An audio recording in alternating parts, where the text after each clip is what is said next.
ನೀವು ಕಂಡಂತೆ ಯಡಿಯೂರಪ್ಪನವರು ಹೇಗೆ, ನಿಮಗೆ ಯಾವ ರೀತಿಯಾದಂತಹ ಸಲಹೆಗಳನ್ನು ಕೊಡ್ತಾರೆ, ನಿಮ್ಮ ಅವರ ಒಡನಾಟ ಹೇಗಿದೆ?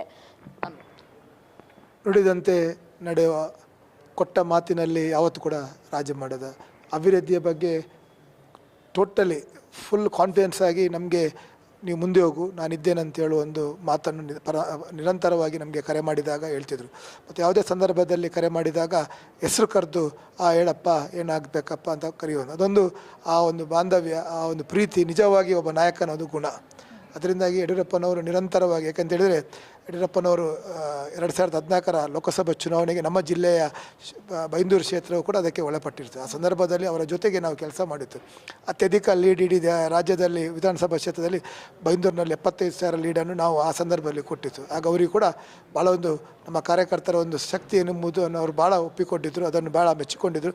ಭಾಳಷ್ಟು ಕಾರ್ಯಕ್ರಮ ಹೇಳ್ತಿದ್ರು. ಒಂದು ಬೂತಲ್ಲಿ 85% ಮತ ಬರುವಂತೆ ಪಂಚಾಯತ್ನ ಬೂತಲ್ಲಿ ಅವರಿಗೆ ಬಂದಿತ್ತು. ನಿರಂತರವಾಗಿ ಆ ಬೂತು 90% ಮೀನುಗಾರರು ಇರುವಂಥ ಬೂತು. ಮೀನುಗಾರರು ಯಡಿಯೂರಪ್ಪನವರಿಗೆ, ಪಕ್ಷಕ್ಕೆ, ಮೋದಿಗೆ ಒಂದು ದೊಡ್ಡ ಸಹಕಾರ ಇಡೀ ರಾಜ್ಯದಲ್ಲಿ ಅದು ಚರ್ಚೆಗಳಾಗಿತ್ತು ಬರುವಂತೆಯ ಒಂದು ಬೂತು. ಅದರಿಂದಾಗಿ ಯಡಿಯೂರಪ್ಪನವರಿಗೆ ನಮ್ಮ ಕೆಲಸ ಕಾರ್ಯಗಳ ಬಗ್ಗೆ ಅವರಿಗೆ ತಿಳಿದು ನಮ್ಮ ಏನಾದರೆ ವ್ಯತ್ಯಾಸಗಳಾದಾಗ ನಮಗೆ ಮಾರ್ಗದರ್ಶನ ಮಾಡ್ತೀವಿ, ಹೀಗೆ ಹೋಗೋ ಹಾಗೆ ಹೋಗೋ ಅಂತ. ಒಟ್ಟಾರೆ ಯಡಿಯೂರಪ್ಪನವರ ಈ ಕಾರ್ಯಕ್ರಮಗಳು, ಅವರ ಈ ಯೋಜನೆಗಳು, ಅವರ ಮಾರ್ಗದರ್ಶನ ನಮ್ಮ ಈ ಬೆಳವಣಿಗೆಗೆ ಒಂದು ದೊಡ್ಡ ಶಕ್ತಿಯನ್ನು ಕೊಟ್ಟಿದೆ.